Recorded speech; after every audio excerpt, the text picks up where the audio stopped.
ಶಿಡ್ಲಘಟ್ಟ ತಾಲೂಕಿನ ಪಿಂಡಿ ಪಾಪನಹಳ್ಳಿ ಗ್ರಾಮದಿಂದ ಓಂ ಶಕ್ತಿ ಮಾಲಾಧಾರಿಗಳು 2 ಕೆಎಸ್ಆರ್ಟಿಸಿ ಬಸ್ ಮೂಲಕ ತಮಿಳುನಾಡಿನ ಓಂ ಶಕ್ತಿ ದೇವಸ್ಥಾನಕ್ಕೆ ತೆರಳಿದರು.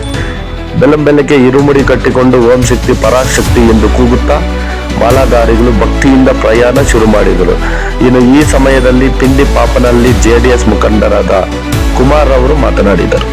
ಹೇಳಿ, ಎಷ್ಟು ಬಸ್ ಹೋಗ್ತಾ ಇದೆ ಓಂ ಶಕ್ತಿ ಮಾಲಾಧಾರಿಗಳು? ಸುಮಾರು 150ಕ್ಕೂ ಹೆಚ್ಚಿನ ಮಾಲಾಧಾರಿಗಳು ಶಿಡ್ಲಘಟ್ಟ ವಿಧಾನಸಭಾ ಕ್ಷೇತ್ರದ ಶಾಸಕರಾದ ಬಿ ಎನ್ ರವಿಕುಮಾರ್ ಅವರು ಕೂಡ ಮುಂದಿನ 2028 ವಿಧಾನಸಭಾ ಚುನಾವಣೆಯಲ್ಲಿ ಮತ್ತೊಮ್ಮೆ ಈ ಕ್ಷೇತ್ರದ ಶಾಸಕರಾಗಿ ತಾಲೂಕು ಜನತೆಗೆ ಇರಲಿ ಅಂತೇಳಿ ಅವರ ನೇತೃತ್ವದಲ್ಲಿ ಈಗ ಪಿಂಪಾಪನಹಳ್ಳಿ ಎಲ್ಲ ಜೆಡಿಎಸ್ ಕಾರ್ಯಕರ್ತರು, ಯುವ ಮುಖಂಡರು, ಕಾರ್ಯಕರ್ತರೆಲ್ಲ ಸೇರಿ ಅವ್ರಿಗಂತ ಇವತ್ತು ಸುಮಾರು 150ಕ್ಕೂ ಹೆಚ್ಚಿನ ಮಾಲಾಧಾರಿಗಳನ್ನು ತಮಿಳುನಾಡಿನ ಮೇಲ್ಮರುತ್ತೂರು ಓಂ ಶಕ್ತಿ ದೇವಸ್ಥಾನಕ್ಕೆ ಕರ್ಕೊಂಡೋಗಿ ವ್ಯವಸ್ಥೆಯನ್ನು ಎಲ್ಲ ಕೂಡ ಈ ಗ್ರಾಮದ ಕಾರ್ಯಕರ್ತರು, ಮುಖಂಡರು, ಜೆಡಿಎಸ್ ಮುಖಂಡರೆಲ್ಲ ಸೇರಿ ಅವ್ರಿಗೆ ಆಶೀರ್ವಾದ ಇರಲಿ ಅಂತ ಹೇಳ್ಬಿಟ್ಟು ನಾವು ತಮಿಳುನಾಡಿನ ಮೇಲ್ಮರುತ್ತೂರಿಗೆ 150 ಜನ ಮಾಲಾಧಾರಿಗಳನ್ನು ಕರ್ಕೊಂಡು ಹೋಗ್ತಾ ಇದ್ವಿ.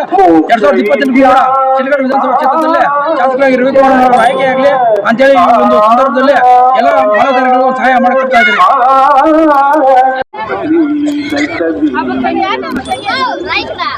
బ్రహ్మమే మూలముగా విచిత్రమైన అహంకారం బొమ్మలుగా అనాది అతి సంసారములకు వేదములు ఆకులు వాడి